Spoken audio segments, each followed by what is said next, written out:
Welcome to Steelers Live. I'm Lyndsay Petruny, joined by Bob Labriola. Labs, it's the acclimation period. CBA mandates 2 days of padless practice after a team opens camp, and the pads aren't going on till Saturday. So this is part of 11 practices in 12 days, and Mike Tomlin addressed that in his opening press conference. When given an opportunity legally by rule, I'm going to practice. And it's as simple as that. I don't overthink it.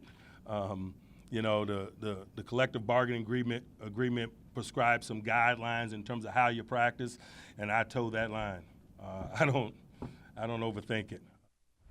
I know these are your 2 absolute favorite days of training camp, Labs. Well, you wait so long, to get to this point, and then there's an excitement, a little bit of a thrill. It's football season. We're back here at training camp on campus. Nice day. The fans are here. But it's more mini camp. It's more OTAs. And it's especially tough for me because, as you mentioned, Lyndsay, the pads come out on Saturday, and it's so close but yet so far away, it seems. So you endure a couple more of these, and then we'll start seeing real football, start having fun Saturday afternoon at 3.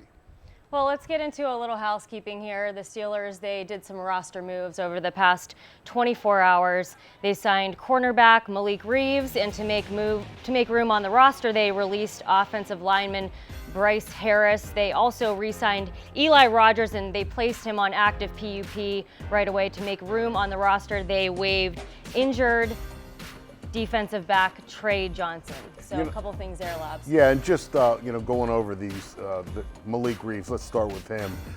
He's a cornerback, maybe a safety, 6 feet tall, 200 pounds. He entered the league just this past May as an undrafted rookie. The Kansas City Chiefs signed him, but then they cut him in early June. So the guy was unable to even make it to an NFL training camp. So, I don't want to disrespect him and say he's just a camp body, but it doesn't appear to me to be a situation where he was added for anything other than depth, really, with the previous move with Trey Johnson. The Eli Rogers re-signing was something that had been rumored / expected for some time.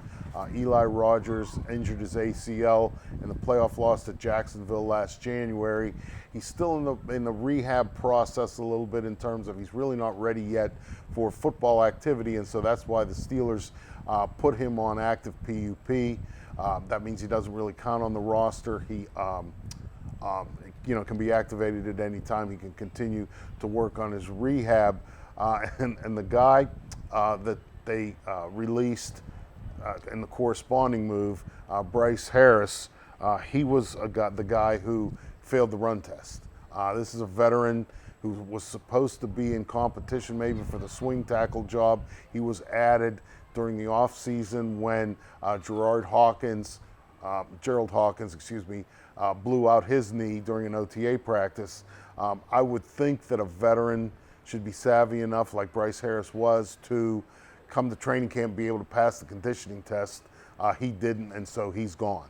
And those are the kinds of things that you see often in an NFL training camp. There are some people for whom the team / coaching staff will wait, and some for whom they will not.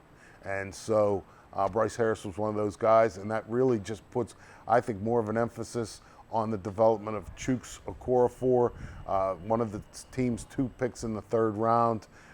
This is a guy who we thought maybe he could come in and have a redshirt year as a rookie with Hawkins available, but it doesn't look like that's going to be possible now.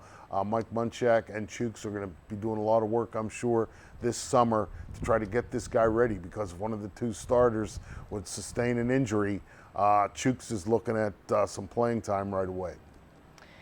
Well, we heard from some guys that are here and ready to roll, and there's been a lot of discussion in the offseason about the secondary. Yeah, the Rod Woodson talked a little bit about it on NFL Network in mid-June.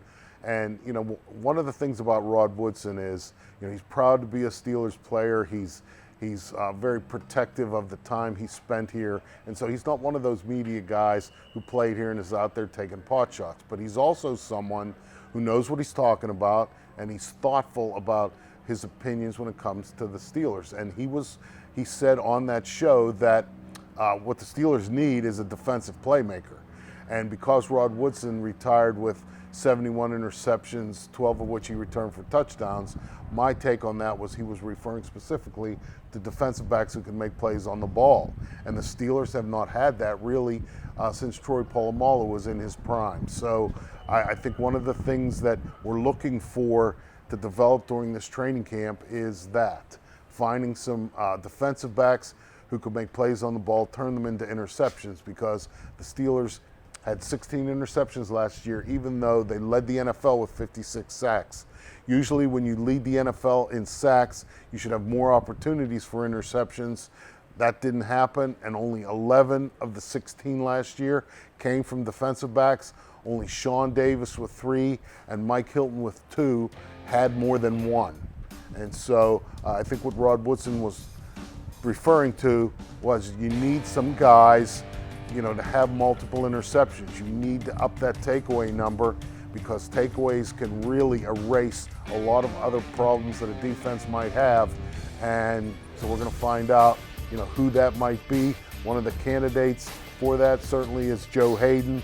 This will be his first training camp with the Steelers, and he comes here with 20 career interceptions in 101 games, 6 of those as a rookie in 2010, but 5 times in his 8 NFL seasons he's had 3 or more.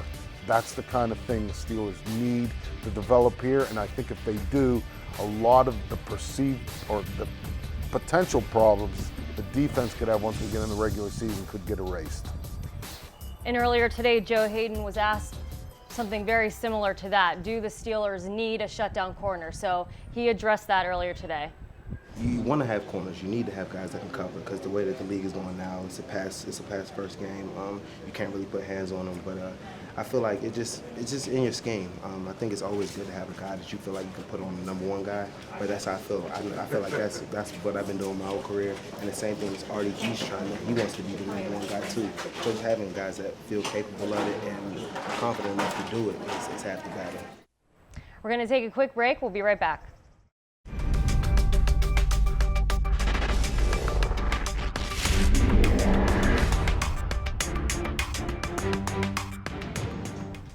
Welcome back to Steelers Live. Former Steelers linebacker James Harrison was recently critical of Mike Tomlin. As expected, he had little to say on the matter, but Coach Tomlin got support from current players. On the day players had to report to St. Vincent College to start the journey of the 2018 season, Mike Tomlin was asked about comments made by former Steelers linebacker James Harrison. I don't think a lot about it, to be quite honest with you. He has an opinion. He's entitled to it. He doesn't play for us right now, man. I'm focused on 2018, man. That soap opera stuff, I'll let you guys, play that game. Coach Tomlin's the best, man. You guys see it. He has a Super Bowl, man. He runs the team the right way. He's with the best organization. And, after you retire, everyone has a lot to say.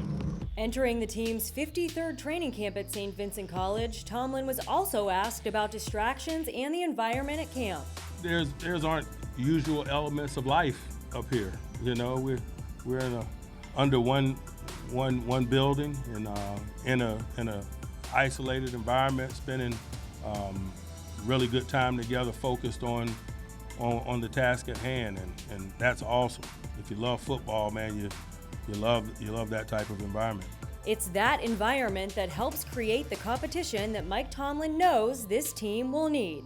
I'm looking forward to seeing all the guys, particularly the new ones, the guys that I haven't worked with professionally before in a padded setting. It's really an opportunity to show themselves in that way, the physicality of the game, and particularly at the safety position. It's an element of play. I'm just really looking forward to it, looking to get started, compete at a high level, and put my best foot forward going forward. Of course I want to start, but whatever position that they put me in, I got to go out there and make a play. If that's strictly on special teams, if that's coming in on certain packages, I'm just trying to go out there and compete the best way I can and do whatever that helps the team win.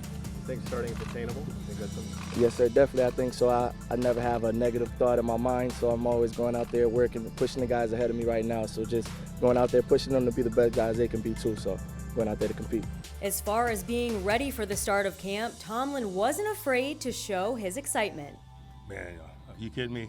I was ready to go July the 5th.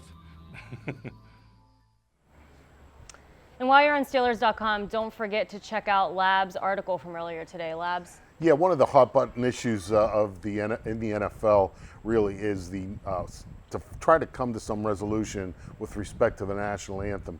Back in May, the owners meeting, they came out with a policy that they hoped was some sort of kind of compromise, but that was regarded more as a unilateral decision by the owners. The Steelers, I got a chance to talk to team president Art Rudy II, head coach Mike Tomlin, and Ramon Foster, the veteran guard, who's the Steelers player rep, and all of them were excited about the possibility of coming to a resolution that will satisfy all sides of this issue. And the reason that they were satisfied, or excited, excuse me, is because now the NFL Players Association, the union, is also involved in these discussions. So hopefully what the Steelers hope for, what they're excited about, the possibility of, is that this agreement that comes from these talks is one that is kind of a cooperative effort and leads to some sort of policy that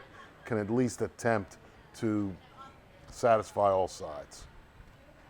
All right. Don't forget the Mike Tomlin presser is coming up right after this. And also, Steelers Nation Unite members, go to SteelersNationUnite.com. Today's keyword is camp, so enter that keyword in to get your yards. And that's going to wrap it up for us today. You'll learn that there's nothing more important than you do than to give those SNU keyword, members camp. their keyword. Don't because forget, if by they the end of the day today, you have to enter it by the end of the day today to get your yards. Lyndsay, you are in trouble. All right, well, camp, there it is. Enter Right. it, SteelersNationUnite.com. And we'll see you tomorrow, same time, same place for Steelers Live. That's going to wrap it up for us. Thanks for joining us.